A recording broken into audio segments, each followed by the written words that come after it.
ಪ್ರಿಯಾಂಕಾ ಖರ್ಗೆ ಅವರು RSSನ ಗಾಳಿ ಕೂಡ ತಾಕಬಾರದು ಅಂತ ಹೇಳಿದ್ದಾರೆ. ನಾನು ಬಹುಶಃ ಪ್ರಿಯಾಂಕಾ ಖರ್ಗೆ ಅವರಿಗೆ ಬಹುಶಃ ಭಾರತ ಸೂಕ್ತ ಅಲ್ಲ. RSS ಗಾಳಿ ತಾಕಬಾರದು ಅಂದ್ರೆ ಅವರು ಎಲ್ಲೋ ಚಂದ್ರಗ್ರಹಕ್ಕೆ ಹೋಗಿ ವಾಸ ಮಾಡಬೇಕು. ಇವತ್ತು ಜಗತ್ತಿನಲ್ಲಿ ಅತ್ಯಂತ ದೊಡ್ಡದಾದಂತ ಒಂದು ಸ್ವಯಂ ಸೇವಾ ಸಂಸ್ಥೆ ಅಂದ್ರೆ RSS. ಇಡೀ ಜಿಯೋ ಪೊಲಿಟಿಕಲ್ ಸಿಚುಯೇಷನ್ ಒಳಗಡೆ ನಾವು ನೋಡಿದಂತ ಸಂದರ್ಭದೊಳಗಡೆ RSS ಏನು ಅನ್ನೋಂಥದ್ದು ಇಡೀ ಜಗತ್ತಿನ ಜನಕ್ಕೆ ಗೊತ್ತಾಗಿದೆ. ತಾವು ಎಷ್ಟು ಈ ದ್ವೇಷವನ್ನ ತಾವು RSS ಬಗ್ಗೆ ಮಾಡಿದಷ್ಟು ಮತ್ತಷ್ಟು RSS ಅತ್ಯಂತ ಸದೃಢವಾಗಿ ಸಮೃದ್ಧವಾಗಿ ಬೆಳೆಯುತ್ತೆ.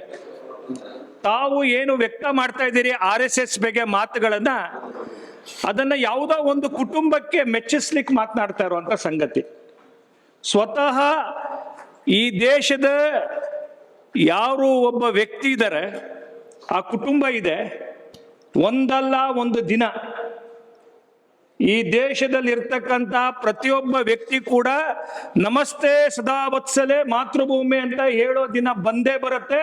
ಪ್ರಿಯಾಂಕಾ ಖರ್ಗೆ ಅವರೇ, ತಾವು ಕೂಡ ಈ ದೇಶವನ್ನ ಪ್ರಾರ್ಥಿಸ್ತಕ್ಕಂಥ ಸಂಘದ ಆಡೋ ದಿನ ಬಂದೇ ಬರುತ್ತೆ. ತಮ್ಮ ಈ ಬಾಲಿಶ, ಅಪ್ರಬುದ್ಧ, ಇಮ್ಮೆಚ್ಯೂರ್ ಹೇಳಿಕೆಯನ್ನ ನಾನು ಖಂಡಿಸ್ತೇನೆ.